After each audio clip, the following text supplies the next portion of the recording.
Дамы и господа. Now, ladies and gentlemen, we are inviting to this stage the economic crisis. They usually go along with the world's economy for all the time. In the past few decades, we saw a few huge problems and issues, crises. The crises have a great impact on the developing economy. The pandemic of COVID-19 has a very negative impact on the world's economy and population.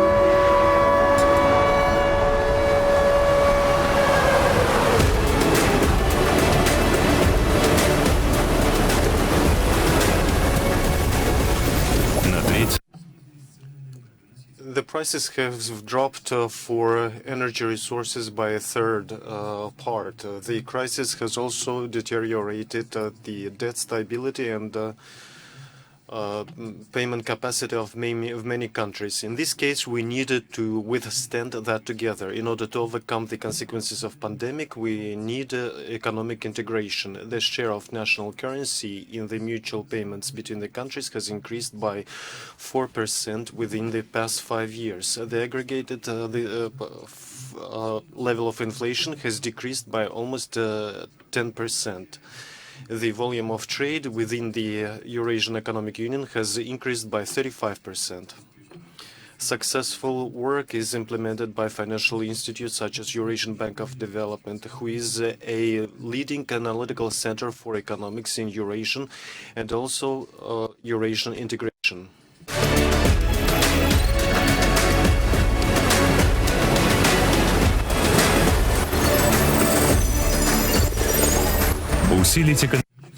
To fortify the economic integration today, it means to overcome the pandemic and to create conditions for economic growth in the future.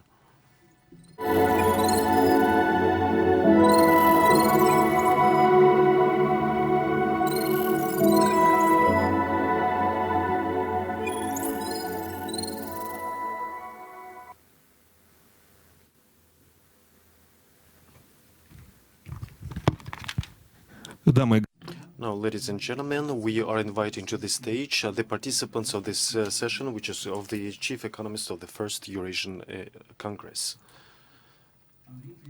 Andrei Klepich, Grigory Marchenko, Natalia Orlova,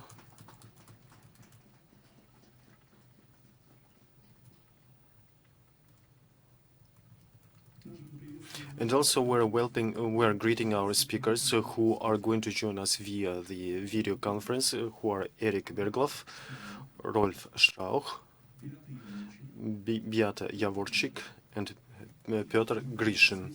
And the moderator of this session, the chief economist of the Eurasian Bank of Development and Eurasian Fund of Development, Evgeny Yanakurov.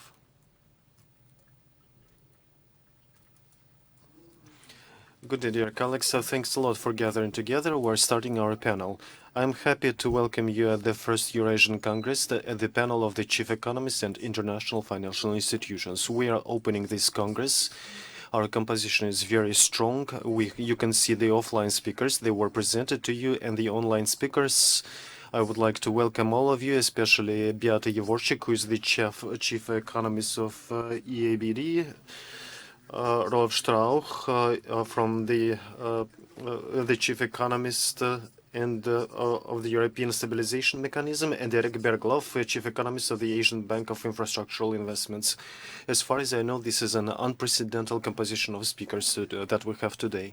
Now, but the pretext or the reason why we have gathered together today is quite heavy. It's a pandemic which has a crisis, which leads to crisis in the world economy and Eurasian countries. Our panel is being broadcasted to big screens in the lobby It is broadcasted also, it is streamed online, so a few hundreds of people are watching us. And later it's going to be put on YouTube, and then it's going to be broadcast in social networks. So this way we're going to have a very big coverage. A few words about the technical issues. I request all the speakers to follow the agenda, just to stay within the time limits. The listeners in the room, please keep silent during these speeches. And when online speakers, when you're not speaking, please turn off your microphones. And offline audience, please be polite and listen to the online and offline speakers, especially online speakers, because they are very far away from us and they cannot react very fast. There might be pauses of 1 or 2 seconds when we speak with the foreign speakers, and this is because of the translation. But the video conference is quite good quality. Now, the questions that were voiced during the video, we're going to follow these questions. What I would like to say is that the Eurasian Bank of Development this year is going to be 15 years old. This is quite a mature organization. There have been a lot of things done, but at the same time, we have new challenges. The realities are being changed.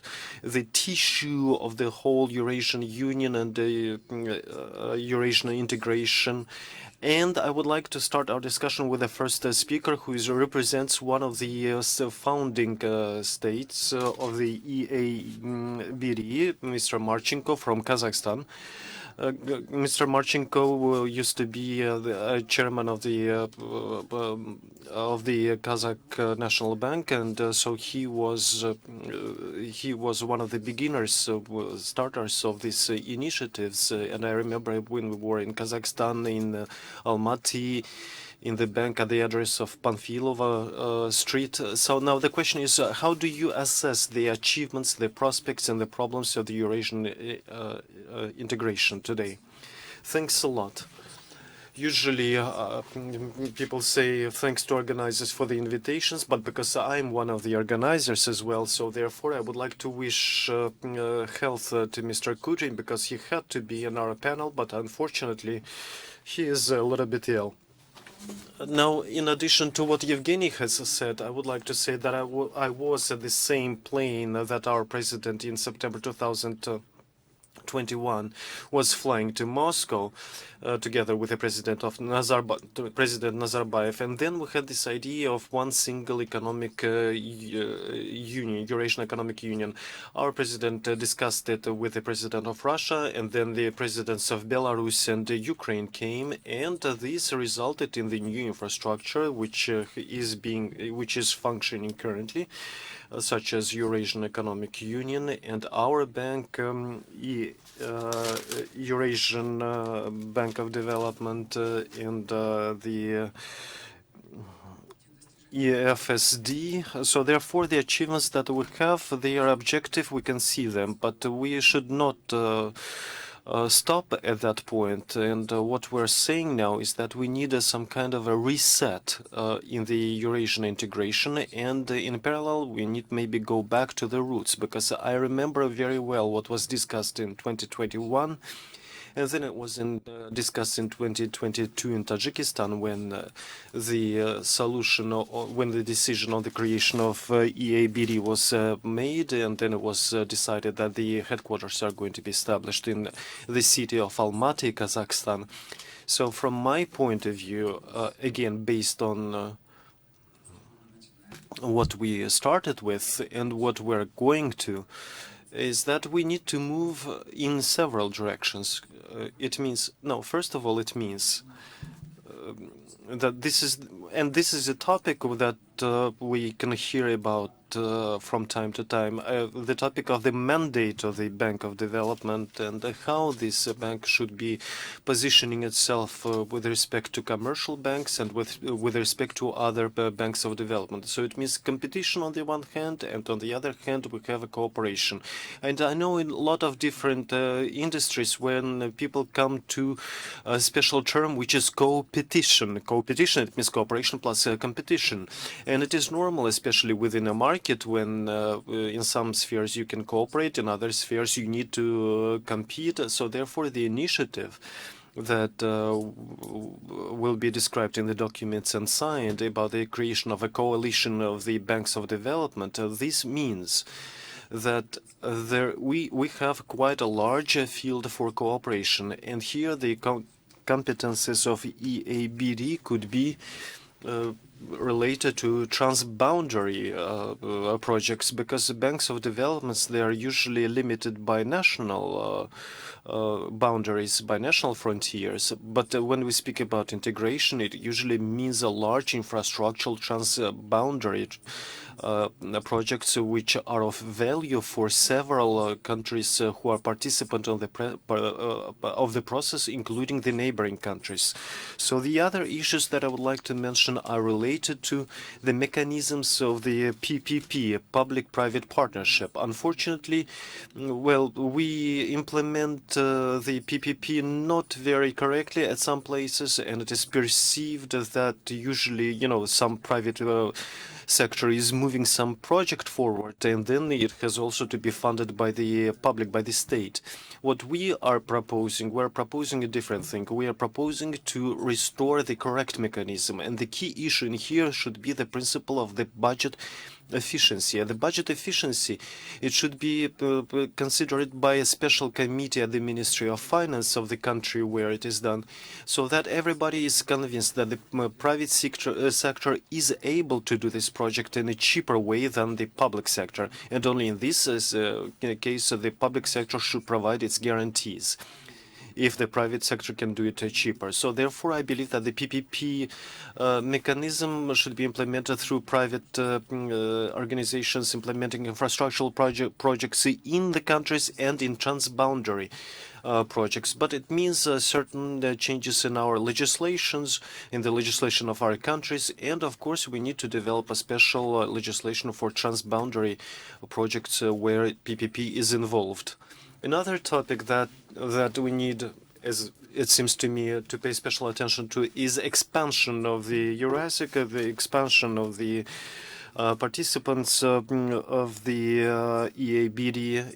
In particular, this involves Uzbekistan and Mongolia, because, you know, building some kind of transboundary big operational projects in the Central Asian countries without participation of Uzbekistan is will even technologically be difficult, because the transport infrastructure and, you know, the rivers that are flowing and crossing through several countries. Therefore, in the mid-term, I believe we need to work in exactly this direction. And as a whole, you know, speaking about the level of liberalization in various directions, because we speak about 4 freedoms, as you remember, just whatever is related to the movement of labor, commodities, services, and capital. As to average evaluations, we can see that the level of liberalization in the sphere of labor is around 70%. In commodities, it's about 65%. And as for services, this indicator is about 45%, and for capital it's also about 40%. So in order to continue developing, we need to pay special attention to liberalization of and further cooperation, in particular in the sphere of services and capital, in particular within the framework of the Eurasian Economic Union. So in general, again, if we look at what's happening from 2021, everything turned out to be quite well on the one hand, but in some directions it could be better than we would like it to be. But, you know, things usually happen differently than the forefathers want them to be. Just like the same thing with the children, because, you know, children, we would like our children to be like us, but a little bit better than us. But they, as a result, we get children who are absolutely different people. And the same is about organizations. When we launch organizations, we have one idea of how they are going to function, but after 20 years we can see that they work differently. In some cases they work better, in other cases they work worse, but this is a process, and we need to introduce some amendments, changes, or clarifications into this process, but what's important is that the Eurasian integration was a success, and now it is bringing good fruits. This is a fact. And we need to focus on further movement in exactly those directions. Now, thank you for your attention. Thanks a lot. Now, the first representatives from the international financial organizations, I would like to provide the floor to Ms. Beata. Beata has got a good practice, and she also is a good theorist, and she always occupied very serious positions in financial organizations. She is also a professor in Oxford.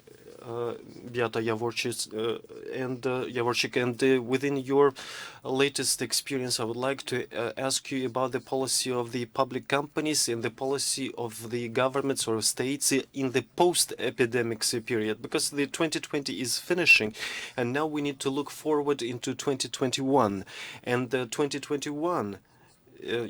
With a high share of, with a high probability, it'll be a rehabilitation time, or rehabilitation which would be very, maybe weak, it will be vulnerable to different shocks. What need states to do, and how can companies cope with that? Thank you very much for the invitation. It's a pleasure to participate in this conversation. Let me share with you 3 remarks on things to keep in mind during the recovery stage. First, it's important to recognize that the world has changed. There is no going back to the world we knew in February of this year. We shop for goods differently, we consume services differently. The EBRD did a survey of small and medium enterprises, and we found that a large share of them moved some of their activities online, even in countries such as Kazakhstan, Kyrgyzstan, or Uzbekistan, countries where e-commerce, e-shopping is not very popular with the public. So we should not underestimate the speed of the change. This poses a challenge for governments, because as governments will want to rescue firms, they should make sure that they only rescue firms that will be able to function in post-COVID reality. So do not create zombies. That's the challenge for governments. My second point is that in times of crises, private debts tend to become public debts. Many firms will emerge from this economic crisis with huge debts, and governments will want to rescue them by nationalizing them. And this will be supported by the public. 45% of people in post-communist countries say they favor expansion of the role of the state in firms and in industry. But this may be very problematic, because nationalizations create opportunities for corruption, for nepotism. They create vested interests that would later prevent privatizations. But the most difficult matter pertains to preferential treatment of state-owned enterprises. State firms often get preferential treatment in terms of taxes, in terms of loans. They are able to buy inputs at prices that are below market prices. So expansion of the role of the state in industry may tilt the playing field against the private sector. And because state firms are less innovative, they are less efficient, that will lead to lower growth in the medium term. My third point is about greater integration going beyond the Eurasian region. If countries in your region want to grab a larger share of international markets, you need to think seriously about climate change. Last January, COVID was a Chinese problem. Now it's our problem. And the public is recognizing that climate change will very soon be our problem. And our data show that public support for climate change mitigation is growing. Half of the people in Turkey told us in a survey that they are more concerned about climate change because of the pandemic. The same is true of a third of people in Ukraine and a fifth in Belarus. And Europe has become very serious about becoming carbon neutral. That means that carbon prices will have to increase. And that means that a border carbon tax will have to be introduced. And because many countries in the Eurasian region have very energy intensive exports, they are going to be affected by those taxes. So instead of paying money to the coffers of your export markets, why not introduce a domestic scheme that would allow you to keep these revenues at home? And this will also help attract international investment. Right now, investors that seek to diversify away from China are looking for new locations where they can manufacture goods, but they want locations which are climate conscious. Thank you.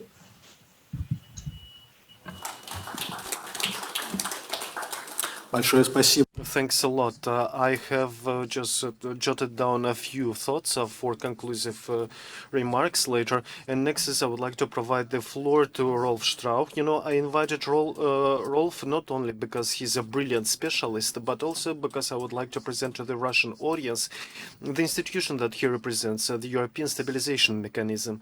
You know, in the Russian space, we have a good understanding what is the ABRD, etc. But the European Stabilization Mechanism is not known very well, and it's not very good because this means a lot of money of the paid capital and a possibility of injection into the economy of European Union of up to 500 billion of euros. So this is anti-crisis mechanism which keeps the stabilization tasks of the European Union countries stable. Rolf, you have been working in your organization for 10 years. You started working when the whole mechanism was consisted just only in one computer and one coffee machine. You know, I'm quoting here the biography of your organization, which was published just recently, and I would recommend to read it to all the people who deal with economic organizations. And you also were in charge of, composing this biography. And before that, you worked for 10 years in the European Central Bank. So therefore, you have a good imagination of what is financial integration. You passed a few problematic periods in the European Union and in the European zone. Now, can you tell me how Europe, at the level of financial integration and institutions, is responding to the economic crisis? What are the instruments? What instruments are optimal, and what should be done with that respect? Good morning from Luxembourg. Good morning, Evgenia, and thank you for inviting me to this panel. Indeed, as you said, we are having this Congress here in the midst of the crisis.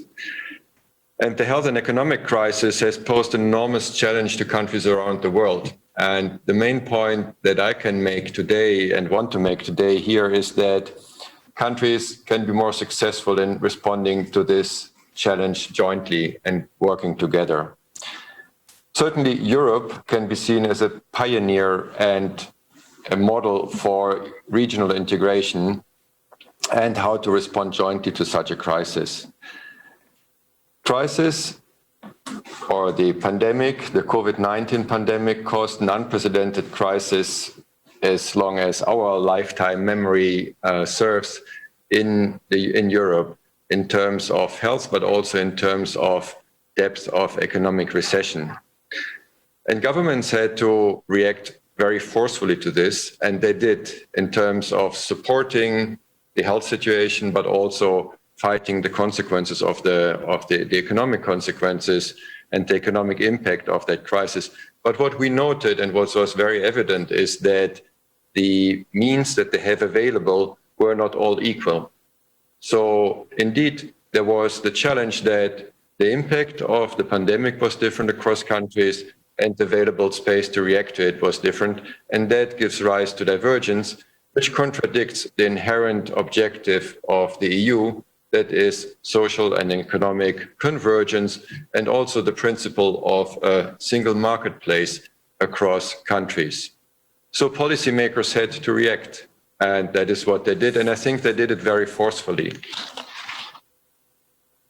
The first action that was taken, that in April, the EU Ministers of Finance decided and agreed upon a first support package that was meant to address the immediate repercussions of the crisis for workers, firms, and states.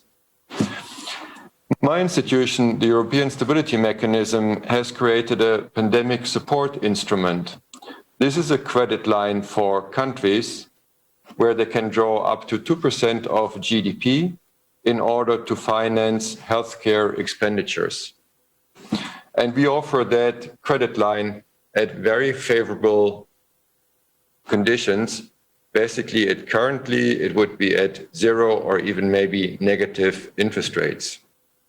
The second safety net is the safety net that was implemented by the European Commission to support work retention schemes. It's called SURE, and it's worth up to 100 billion. The first money is flowing from that scheme. The third scheme is implemented by the European Investment Bank, and it's a guarantee fund that should allow banks to lend to firms in order to sustain the crisis. And here, this is worth 200 billion of loans that it should facilitate. So the total volume of that first package is 540 billion in terms of money made available at the European level. Then in July, the EU heads of state and government decided on a second support package, the so-called Next Generation EU. And here the orientation is different. It moves from first support in the crisis towards supporting a sustained and greener recovery. So it aligns also very much with what Beata said before about the need of transforming our economies. And that is the objective. The money that will flow under this scheme will be also linked to policy programs that stimulate reforms in countries. And an important feature is that this money will be paid back only in the very long run, and it will be paid from the EU budget. So the means are provided by way of loans, but also by way of grants. Europe is now experiencing the second wave of the pandemic. We are in the process of trying to curb it, of twist the curve of infections. This will most likely cause a second dip in economic terms, but that dip will be much lighter from all what we can say at this stage than what we experienced last spring. And that per se is, in relative terms, good news. From what we can say at the current situation is that I think the scheme that was created at the European level, the schemes that the governments created, and also the support from the central banks, and particularly from the ECB, indeed also with the second dip, create a robust framework to confront the crisis. So to conclude, I can say that we all understand that we must protect our economies in Europe. And we have confirmed in Europe that you can do this better when you act together. So from my perspective, the main message of today is solidarity works. And that is what I can say to you and to all of those that want to advance in European integration. Thank you.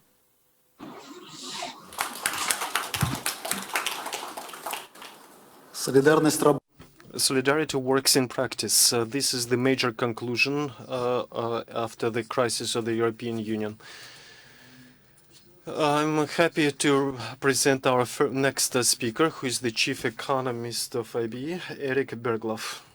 Eric was the chief economist of the European Bank of Reconstruction and Development from 2000 2006 to 2015. He participated in the creation of the Vienna Initiative. He was in the group of the wise men of the European institution. No, he participated in the secretariat of G20 on global financial management, and 3 months ago, Eric became the first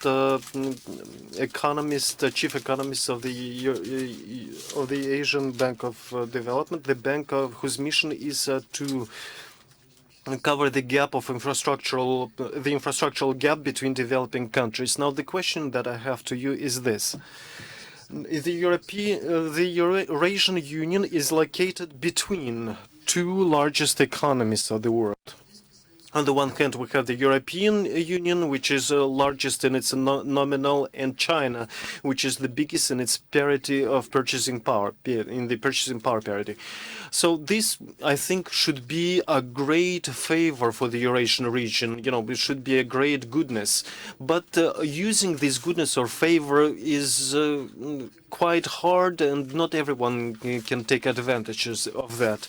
Now, what are your recipes? What would you propose what would you offer? What do you think should be done in order to take advantage of these favored geographic advantages?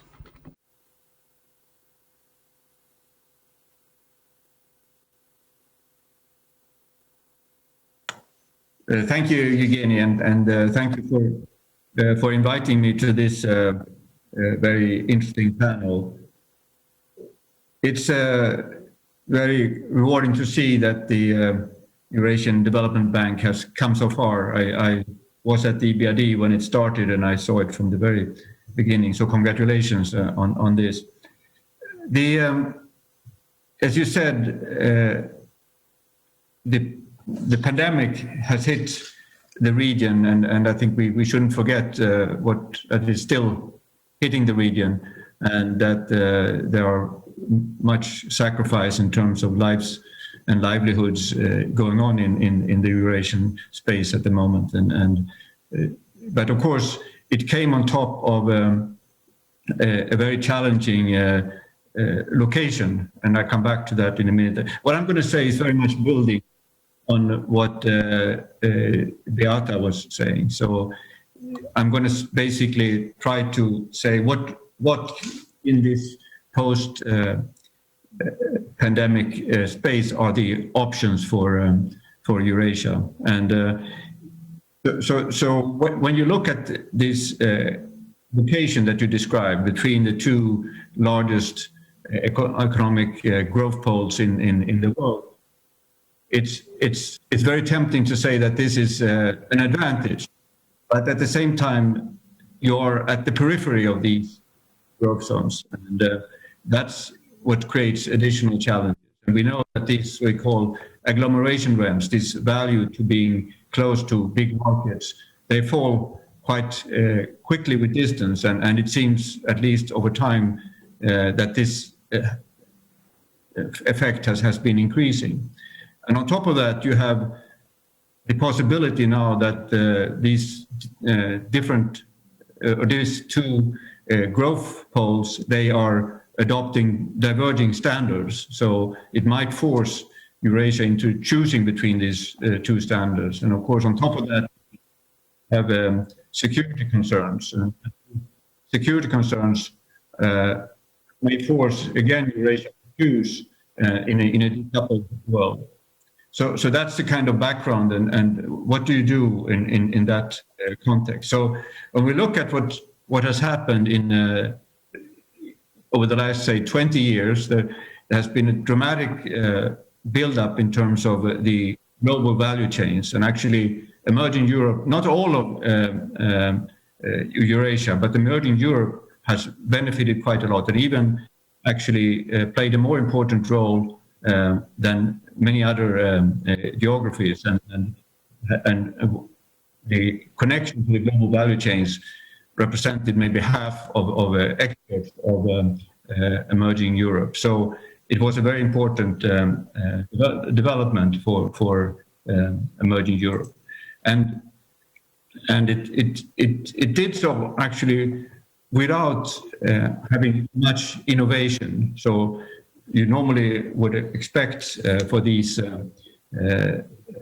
developments to also be associated with much innovation, but it didn't. And there again, it's different from what happened in China, which managed to really develop both in terms of income level, but also managed to dramatically increase its contribution to global innovations. So what does it look like now, post-pandemic, or hopefully towards the end of this pandemic? Well, I think the global context for anyone in the emerging world in general, not just in Eurasia, is more challenging. The changes at what we call the technology frontier, where the most advanced innovation happens, that pace is probably faster than ever, and it has many components that are maybe not so suited for industrial structure of Eurasia. So it's really going to be about the entry and exit of small and medium-sized firms. It's going to be less about large companies, and it's also going to be doubtful whether these kind of traditional export-led growth paths will be available, and they will be, to the extent they exist, they will be very different. They will have, information and services will be much more important than manufacturing. We're going also from globalization to regionalization, and particularly China has been moving a lot of its value chains back home, particularly over the last 10 years. That's been the main trend. So on top of that, you also have then social and environmental constraints. Beata mentioned them very clearly. There's going to be increased pressures on producers wherever they are in the world to adopt more sustainable, both environmental, economically, and socially sustainable production techniques. And there, of course, you have a double threat, because on the one hand you may not have that production, but you also have production in other sectors that may have a lot of assets that will become, as you say, stranded. So what do you do? And I will finish with this. So I think now the real sort of strategic response for the region is very much to work on the investment climate and to really see how we can get a more effective infrastructure. And what, as Beata said, and I think this is a very important message, is that we really need to think about how we can get a different role of the state, particularly in the state-owned enterprises, maybe to some extent also in the state-owned banks. We need a state that is more capable or more forceful in enforcing the rules of the game in terms of competition policy, in terms of pushing the sustainability transformation. All that requires a more active, agile state, and that state needs to work very closely with the private sector. I think we spoke about the cost of the private sector, and Governor Mashenko talked about that, but we should also think about the skills. It's about financial muscle, and it's about skills that the private sector has, and that can be very helpful, and we need to find ways of making these public-private partnerships work much better, and that's is going to only happen if we get a stronger, more capable state. So that's absolutely critical. So we need to invest in the infrastructure for tomorrow. It's a lot about software, it's about skill, about digital infrastructure. All that needs to be come in place. We need to think about sector-focused industrial policy and help companies join these global value chains. That's really the message that I have for the Eurasian region. Thank you very much. Большое спасибо. Thanks a lot. I'm providing the floor to Mr. Peter Grishin. Peter Grishin is one of the most competent practical economists and one of the chief economists in the Euro bonds market. Your specialization is the basis for a good case study. Could you tell us how the Euro bond market is influencing the European countries? What are its specifics, regional integration and regional ties? Now, good day, dear colleagues. Thanks a lot, Evgeny.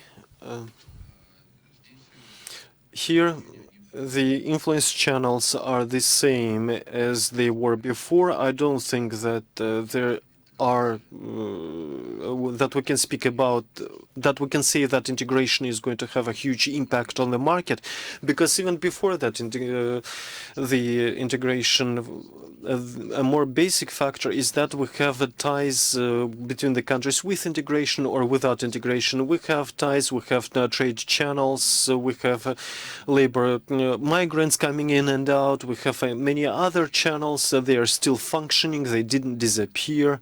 So therefore, the integration influence is too early to speak about it.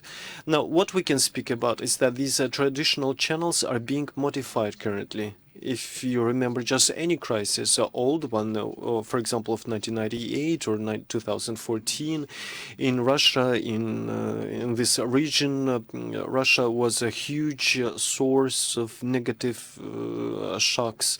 So whenever something bad is happening in the oil market, in most cases, all the shocks were related to the historical, to the commodity market. So in any case, these shocks, they cover the whole region. But now it's becoming different. Now the achievements that we have had in the sphere of economic stabilization within the past few years, with the new budgeting rules, with the new very rigid budgeting policy, with a very rigid financial and credit policy. Now, therefore, these channels have modified. Russia, at least this year, has become a source not of instability, but a source of stability. We export now stability. We create a special economic effect by disciplining the external economic policies. It is hard. It's not good. Seems not good and not fashionable and not trendy. When an economy is doing something conservative and moving backwards, but it's a need. It's required. If you take, for example, the Kazakh tenge currency exchange rate, 5 years ago, we would ask what would be the currency rate with the oil changes. We probably get an absolutely different answer than what is happening in Russia. So in Russia, it's the same thing. We got detached ourselves from oil. At least with respect to oil, ruble has become much more independent.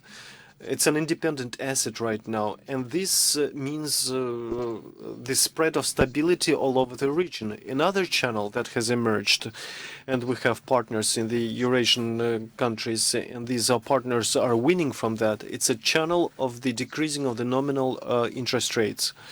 Russia has become the first country among the biggest one in the region. It has become the first country to make an effort to stabilize the budget issues by implementing new budget rules, decrease of the inflationary expectations. Now, what I'm speaking about is about the banking key rates. You know, some other countries, they had the bank rate even lower than ours, but what happens is that when you take the key rate plus the risk premium, and what you come is that in other currencies, this rate is becoming smaller than in rubles. And this results in that the other countries from Eurasian Union and other countries, they have a diversification of the loans channels. The cross currency rate is is also quite stable, and this provides a very good hedge against unfavorable changes in the currency rate. This is not the situation that East Europe encountered with the mortgage when dealing with the Swiss franc. This is a different situation. But what we can see, we have a healthy, good growth in Russia in Kazakhstan of loans taken in rubles. Currently, it is limited only to certain sectors of economy. Maybe this should be like that, but the loans, the debts in a foreign currency, it does not correlate with the hydrocarbons, and we are happy about that. And what we can see is that the share of ruble loans has increased by 5 times. It is still a small share, but nonetheless it is growing, what we can observe. In the Moscow exchange, we have about 5 billion of bonds from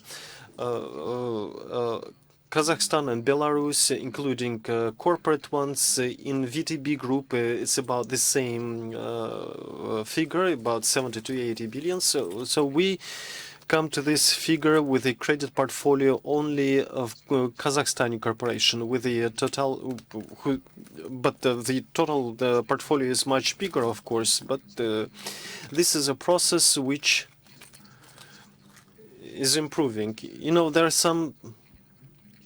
When we start moving towards one single currency, usually we say it's not possible because of the external trade structure.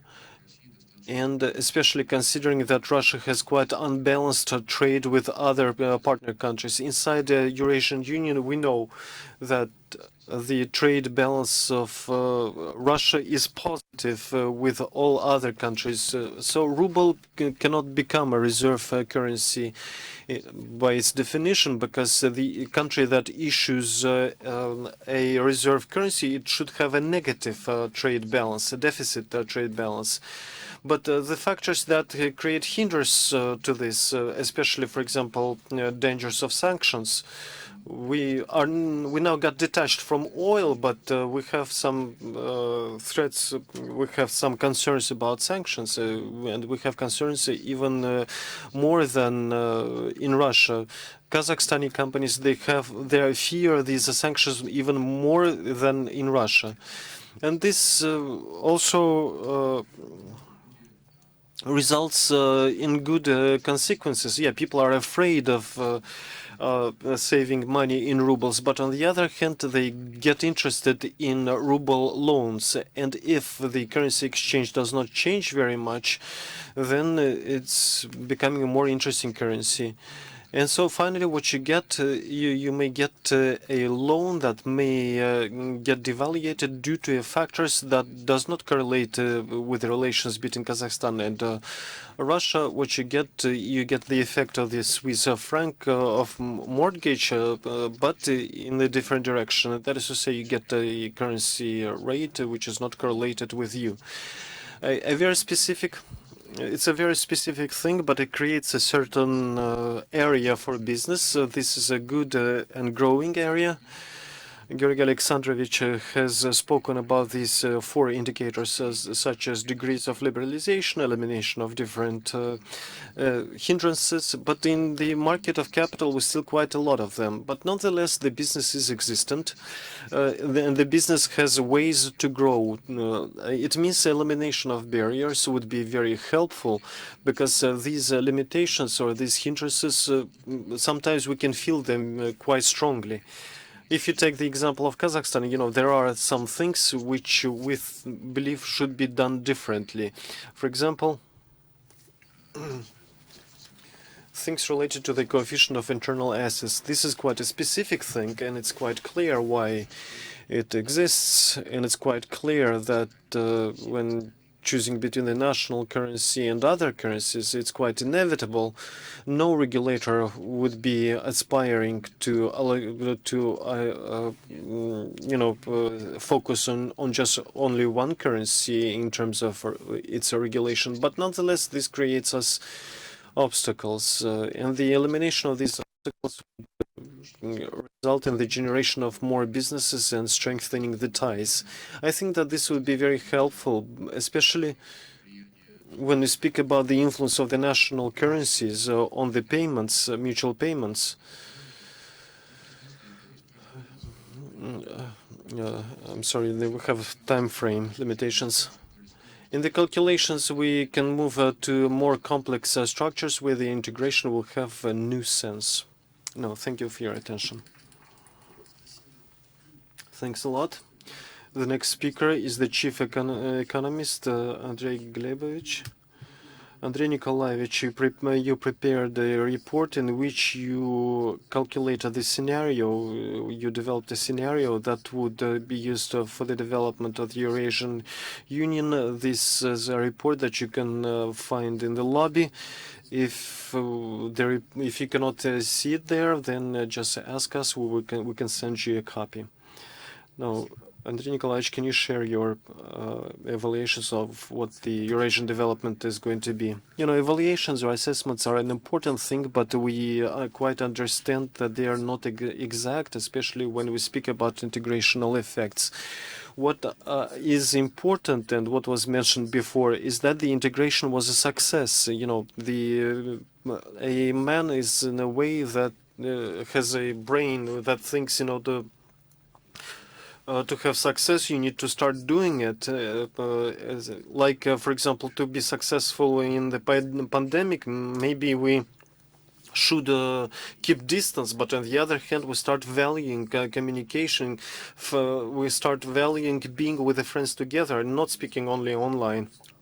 So in this sense, integration was a success. Of course, people might be tired, but they don't see positive things. But the integration was a success, is a success. Not only integration, but also other things. In spite of the limitations that we had in the first months, the free market was operational. And even the problems with the limitations, with the restrictions in the movement of working forces, countries were applying efforts, joint efforts, so that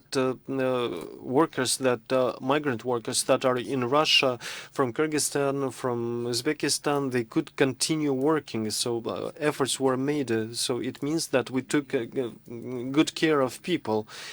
And nonetheless, as a result of these measures and other measures that were taken by each country, the recession in 2020 in the countries, in the Eurasian countries, according to our assessment, is much less than in the Eurozone. It's around 3.8%.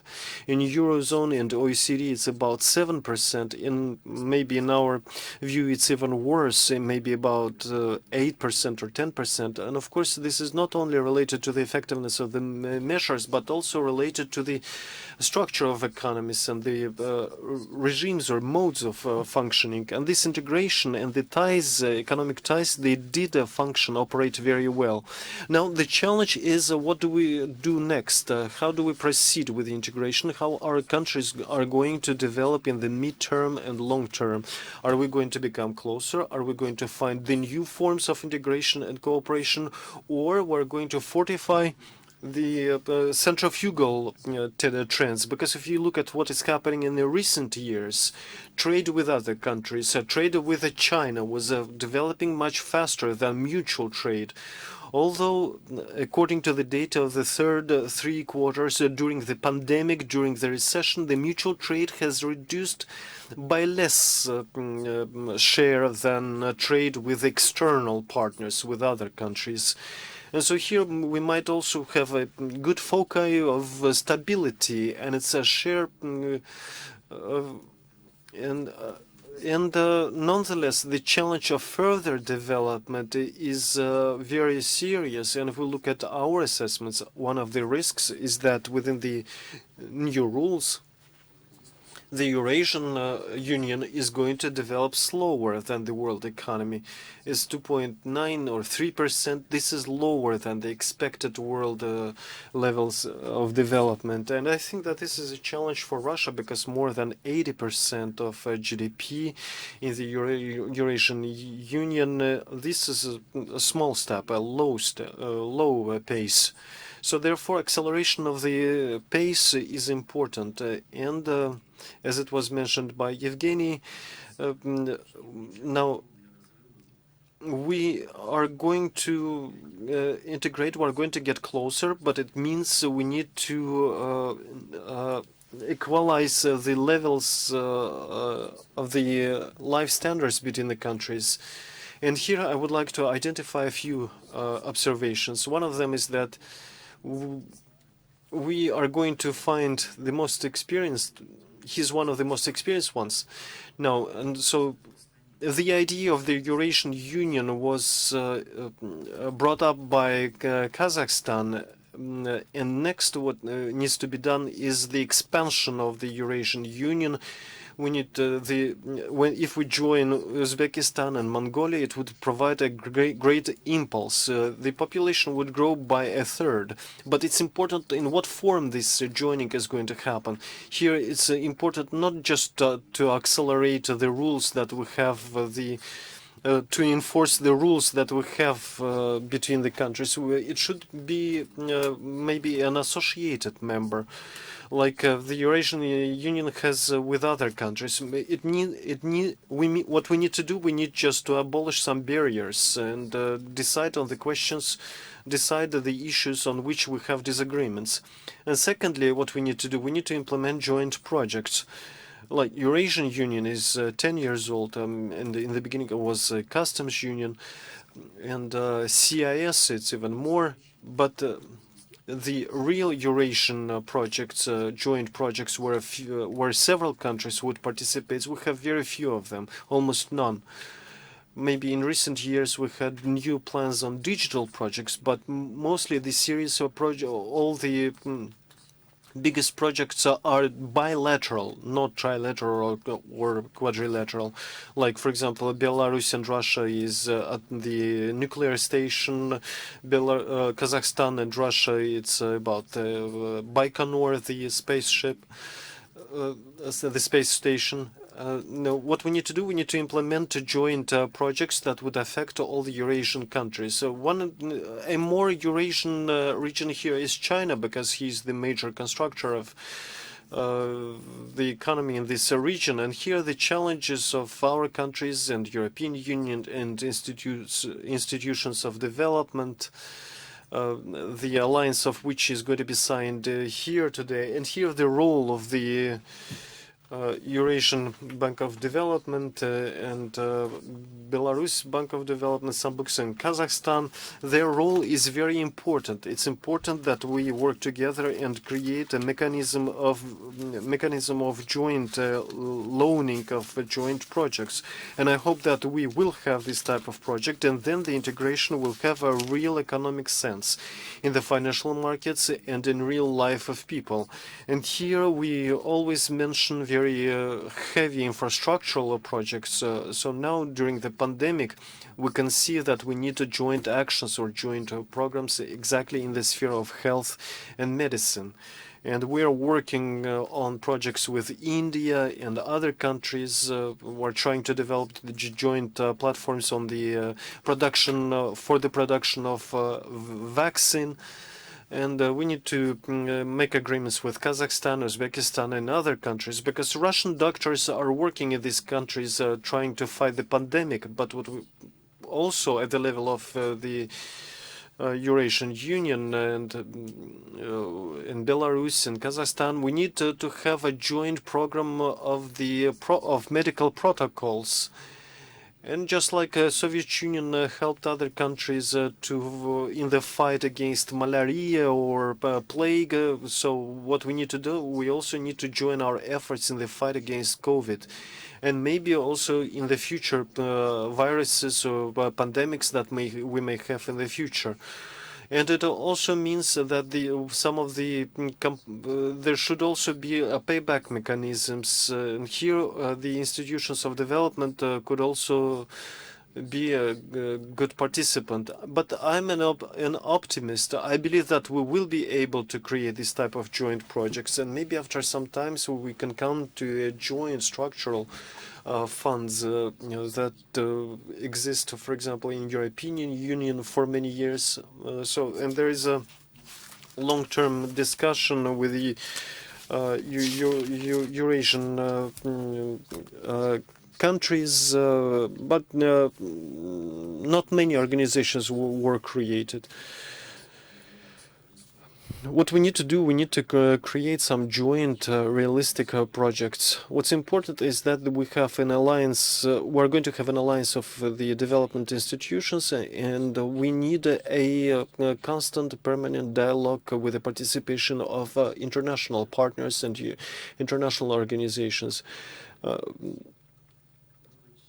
So we need more partnership. Not only gather together once in a year, but during the whole year, and where we could exchange some analytical products and tackle all kinds of challenges that impact us. So our experts center and is ready to work in close cooperation with the EABD and with other colleagues. So thank you. Thanks a lot. And Natalia Orlova, Chief Economist of the largest private bank, Alpha Bank. Natalia, you work a lot on behavioral models, on how people respond to challenges, to changes in the motivation. Now, in the context of the pandemic, integration is the topic which is discussed all the time. The rules of the game are changing in the labor market, and the process of switching to online also affects the labor channels, trade and investment channels. So, can you share on that your opinion on that? Yes, I'm seeing I'm seeing the Eurasian Union from the perspective of the private business, and then recently I think that what is important is the convergence between the consumer markets, equalization of the living standards, exchange of best practices, in particular with respect to consumer issues. So it's quite clear that in the post-pandemic we have a new world. Well, it's a new world in part because now we are currently living within the closed boundaries. Crisis makes us want to export the crisis to other countries, and I'm happy that this is not happening within the country, but what is known is that the Russian consumers have saved about $30 billion on foreign travels. And so this is one of the reasons why the Russian economy has not dropped that much. It's a good percentage of GDP, which was diverted from external to internal consumption. Another thing is that within the past 20 years, Russia and other countries of the Eurasian Union were in the condition of growth. In the beginning, it was a fast growth, but then not very fast growth. But the real income of the population, its trajectory has changed in Russia from 2014, because the real income is decreasing in Russia from 2014, and under this condition every country is starting to focusing on itself more. Now, and we also have research on the impacts of the pandemic or consequences of the pandemic, and one of the consequences is related to that the pandemic is going to have different consequences on employment in different groups of the population depending on their education. There is a research on 5 episodes of the pandemic within the past few years, 20 years, and it's quite clear that within the next 5 years, the population that doesn't have a university degree, they will have less employment of up to 5 to 6%. This is quite a big challenge from the perspective of inequality, and it means that under the pandemic conditions, each country will have its own challenges. It means that you need to do some housekeeping, working on your internal problems and think and hope less on integrational processes, thinking that integrational process could improve the internal situation. But nonetheless, as it was said by Mr. Grisham, exchange of best practices from the perspective of macroeconomics, macropolitics, this is still quite successful. It is quite successful. Another topic which is very important and discussed everywhere and related to the change of the behavioral models is the exchange of technologies. You know, when the physical world is becoming less integrated, now we have more possibilities of the exchange of technologies, and here we also need to use the best practices. Beata also spoke in her speech that in all countries, especially where the penetration of online technologies was not so active, but after the pandemic, it's becoming very, very widespread. And financial processes are also ahead in that respect. I can also see with respect to the private banking, because from the beginning of the pandemic, the services provided online from private banks grew from 25% to 50%. This is a very big technological transformation. And internet technologies such as sales. In Russia, only 5% of sales and consumption were serviced through internet, but in China it is around 35 to 40%. So therefore, this is happening in Russia, but not only in Russia and in other Eurasian countries, and we have a great potential for exchange of technologies. And another point that I would like to mention about the exchange of the best practices at a macro level is a digital currencies, a digital ruble that is being discussed in Russia so much right now.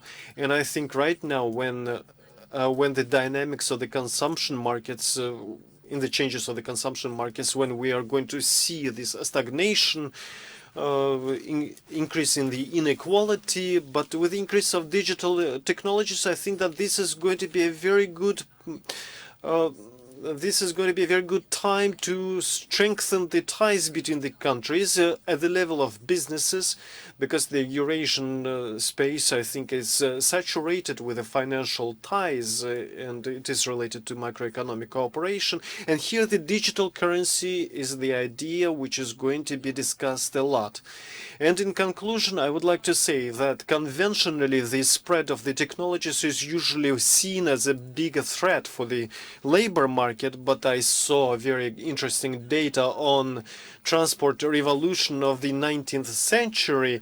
And in Great Britain, for example, we have such indicators that the transport revolution, before the transport revolution in transport, there were 2% of population. After the transport revolution, 5% of population were involved. So if our fears that revolution is going to lead to inequality in the long term, about the challenges for, of course, there will be some challenges to some groups of the population who do not have enough education, for example, but in any case, we should have a good attitude to technologies, because this is a step forward in the economic model and a step forward in the development. Thank you. Thank you, Natalia. Let us do it this way. We are going to have questions and answers. Now, please prepare your questions and answers. The questions should be short, 30 seconds maximum. Now, first, present yourself, say to who you are going to make a question, and then ask. I'm going to take 3 questions from the room. And before that, we are going to make a summary of what we spoke about. No, this is presentation for the speakers. Please, speakers, only 30 seconds. Can you sum up only one thought? Now, after 20 minutes, we're going to have an intergovernmental council at the level of Prime Minister. What would you like? What message do you have for the politicians of a highest level? Just only one single idea. Let us just do in the same order as we did it from the very beginning. Now, I would like the issues to be developed on transportation issues, such as air connections between our countries, from Russia to Kazakhstan, from Russia to Turkey and Emirates. There are lots of different airplanes flying where the epidemics is worse. But between Russia and Kazakhstan, just only 2 flights per week. And students, 160,000 students they do not have the possibility to come to Russia for studying. I think that this is a problem that needs to get resolved as soon as possible, because we do not have any technical problems. We can, if a person passes the COVID tests, then they can first in the country, then after coming to the country, and this is not going to present any large epidemic risks if we do that. Beata, the floor is yours. Very briefly, don't create zombies, firms which are unable to function in post-COVID reality. Improve governance of state-owned firms and take climate change seriously. Thank you. Rolf? Thank you. As I said before, the key message is solidarity works. The entire history of the ESM shows that when you act together, you can formulate a more robust crisis response, because it helps to instill market confidence and create fiscal space. Eric? Eric, the floor is yours. So I would focus on infrastructure, but infrastructure in the broad sense, combining physical infrastructure and social infrastructure. And we have seen the challenges in the health, and we need better skills to make better use of physical infrastructure. Peter? Да, ну по финансам. As for the financial issues, we need to continue moving towards something which is very national or international, but not using the currency of a third country. When the Eurasian Bank of Development is providing loans in dollars, this is not good. Well, it's convenient, but it's not good.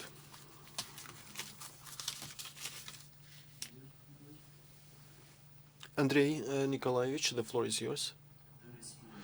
When Russia is actually together with other partners in Eurasian Union and in big Eurasia is ready to start large infrastructural projects such as, for example, high-speed trains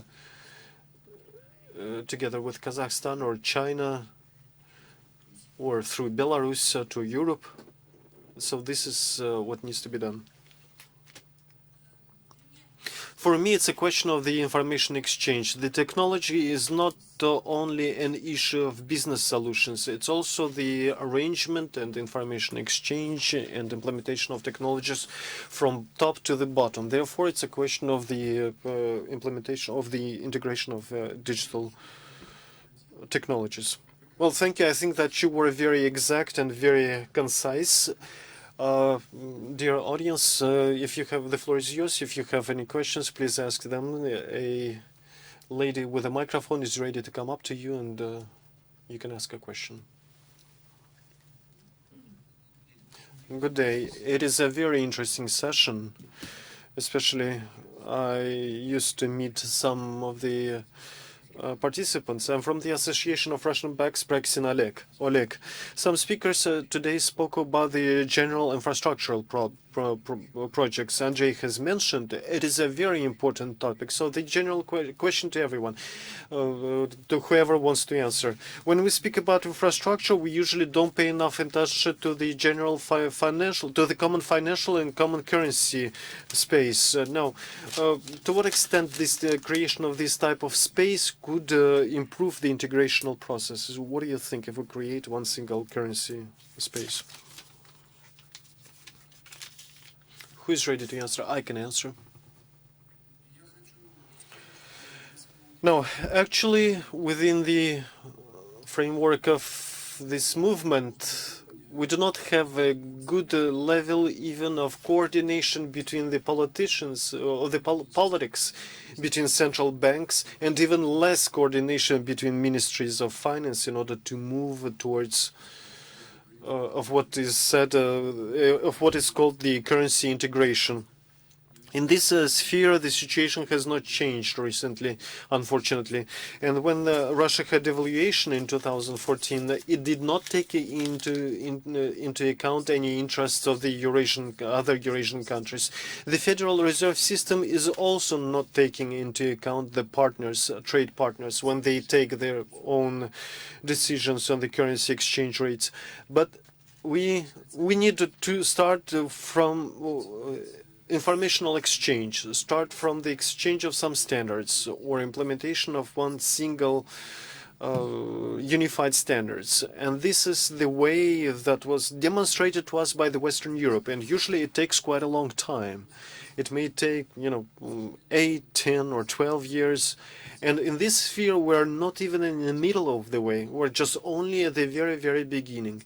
And it requires a political will of other countries, but I do not see any possibility in the near future for creation of one single currency space. When we discussed it in 2003 or 4, we had an idea of that we're going to have one single supranational bank. So one supranational currency. We said that supranational currency will be introduced by 2020, and supranational supervision body is going to be introduced by 2020. But these plans were not implemented. I'm not going to continue on that because otherwise I will have very bitter memories. Rolf, I think we need Eric and Rolf. I think that we need to hear your expertise. If there is a good, correct order of the physical infrastructure and then financial integration or not. So how is it done? What do you think? Rolf, I'm sorry. Eric, the floor is yours.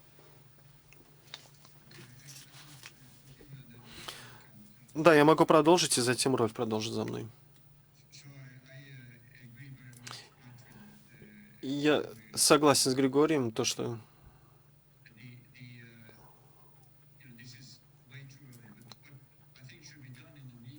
я считаю, что, по крайней мере, сейчас необходимо сделать следующее. Необходимо разрабатывать и развивать местные ресурсы, создавать партнерство. Это должно быть двустороннее соглашение, то есть разрабатывать рынки, но на местных, в местной валюте. Это также означает продвижение местной валюты, прежде всего, достижение стабильной макроэкономики, улучшение функционирования международных институтов развития. Это тот самый процесс, который необходимо прежде всего в настоящий момент реализовывать. То есть сосредоточиться на внутренней валюте, внутренних организациях.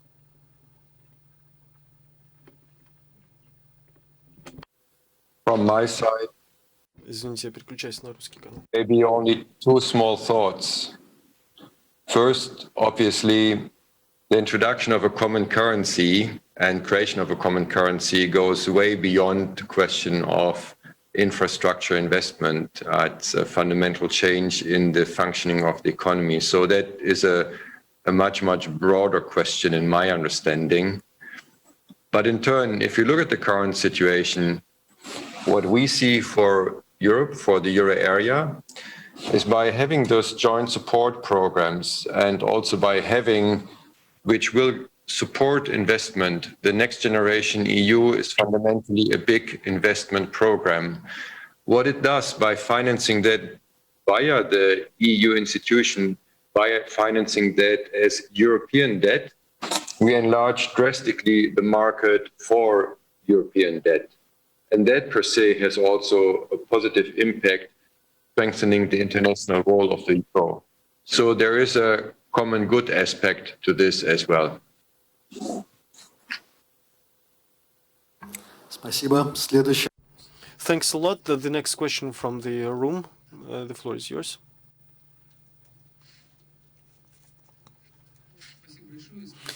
Thanks a lot, Stanislav Prichin, MMO. Now, the summary is that increase of the trade in the local currencies. We also have a long-term idea of creating one single currency in the Eurasian countries. But usually people are trying to frighten with it by saying that this means a loss of independence. Now the question is to Mr. Marchenko. We understand that the major trade partners that we have are outside the Eurasian Union, and that's why we're forced to provide loans in other currencies. So in your opinion, how realistic is the idea of one single currency? And how is it going to, cope with the decrease of the currency rate? And how realistic is it in the midterm perspective? As I already said, in the midterm prospects, what we mean is 5 to 7 years is not implementable. It's not going to be implemented in the long term. It's implementable in the long term, but it means the approximation of the macroeconomic policies. And besides, all the countries, so the European countries, all the Eurasian countries should have about the same inflation rates, should have about the same taxation policies. The experience of Europe demonstrates to us it means the coordination of the social policies, pension reforms. It requires large coordination in many, many spheres. As it was correctly said by other colleagues, that this is a very broad topic and a very big topic. As for the use of the national currencies internally, well, the progress is slower. There are lots of research which was done by our analysts. You can see them in different countries. It is happening at a different pace. In Belarus or in Kyrgyzstan, it could be faster or slower.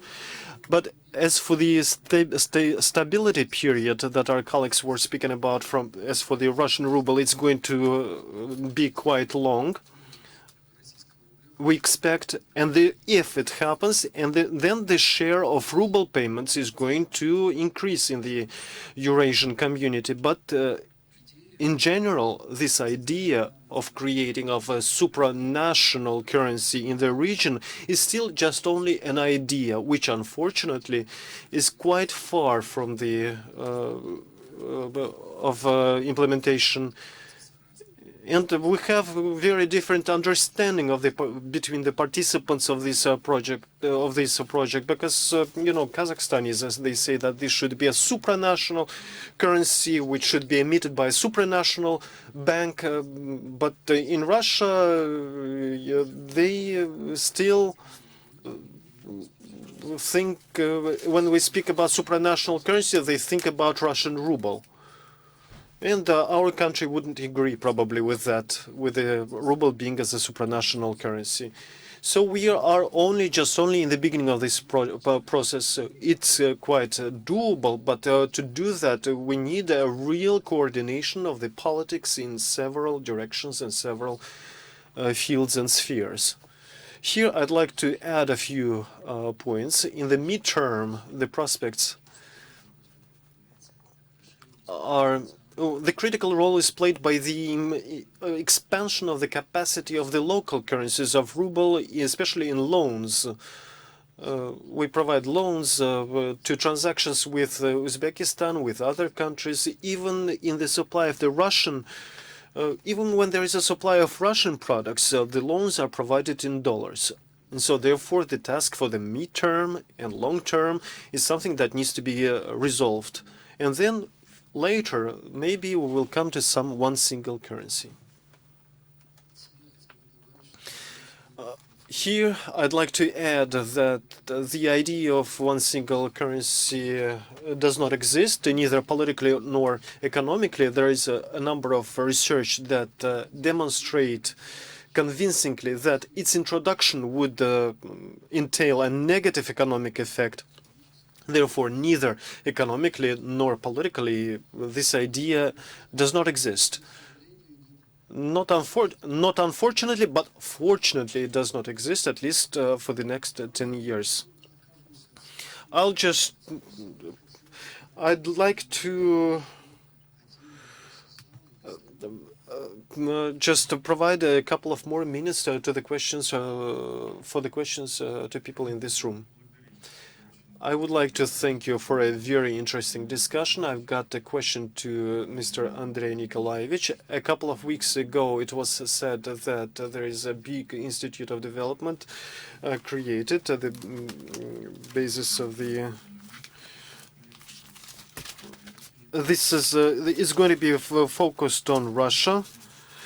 And I'd like to have a better understanding whether the capital is going to be allocated for intergovernmental projects.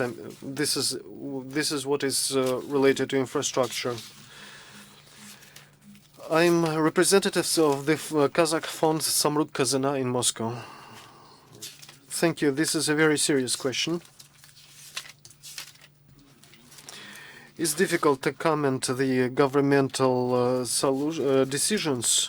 The official statement was that the chairman, presidents of the WEB, the Bank for External Affairs and Development, they said that if we create this type of institution, they should help us to respond to the new challenges in the implementation of national projects and technological agenda. Currently, what we have is just only a dialogue and analysis of interaction between those institutes that will be managed or controlled, or maybe will become a part of WebRF. But these institutes are absolutely, just different. They, such as a corporation for small businesses. These are very complex institutions that have,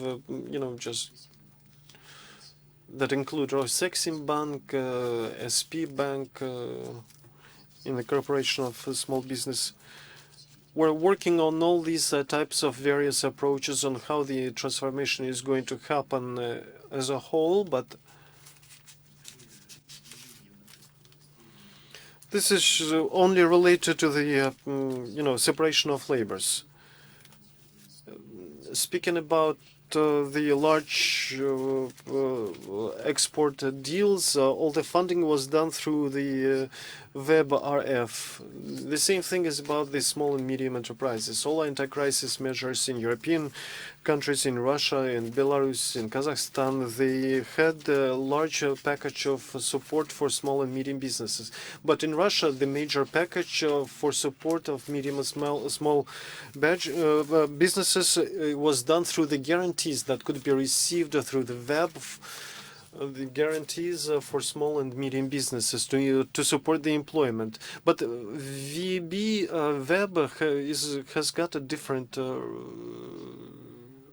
resources, it's got different technologies and scales. So therefore, work with this type of institutions is done, but what under the course is that we are analyzing the transformational process. A decision was made on radical reorganization of everything that is related to venture business, such as Rosnano, RVK. RVK is going to be under the Direct Investments Fund. Rosnano as an organization and another of other structures are going to be under VEB, Web. How it's going to be done, it's difficult to know, because, for example, if you take VEB is under sanctions, but Rosnano is not. Whether it's going to be under sanctions or not, we don't know, but these are the structures that are working. And this is the informational and technological agenda that is becoming a priority agenda for discussion and transformation of the corporations of WebRF. But how it's going to be done and what is the process of the work, we don't know. The most important thing is not to cause damage, is not to cause harm, and to coordinate the work between all these institutions. And we are seeking for the ways, for the solutions together and in cooperation with the government. And later, how it's going to be done, how it's going to be implemented within the international projects, we will see. Rosnano has got a lot of international partners, especially from Europe, United States, so innovations and technologies. So although there is a technological war that it was not us who unleashed, but this is a very internationalized sphere. And here the Eurasian countries and technological union between these countries will be a priority for web and for other companies of the web. Thanks a lot for this discussion. A special thanks to our participants from the international financial institutions. For us, it's a great honor to see you in Moscow. At least we see you on the screen, but we hope that next year we will see you in person. And thanks a lot to our European guests for being with us from 7 o'clock, according to the Central European time. We value that. And thanks a lot. We're thankful to you, dear participants of the audience. Thank you.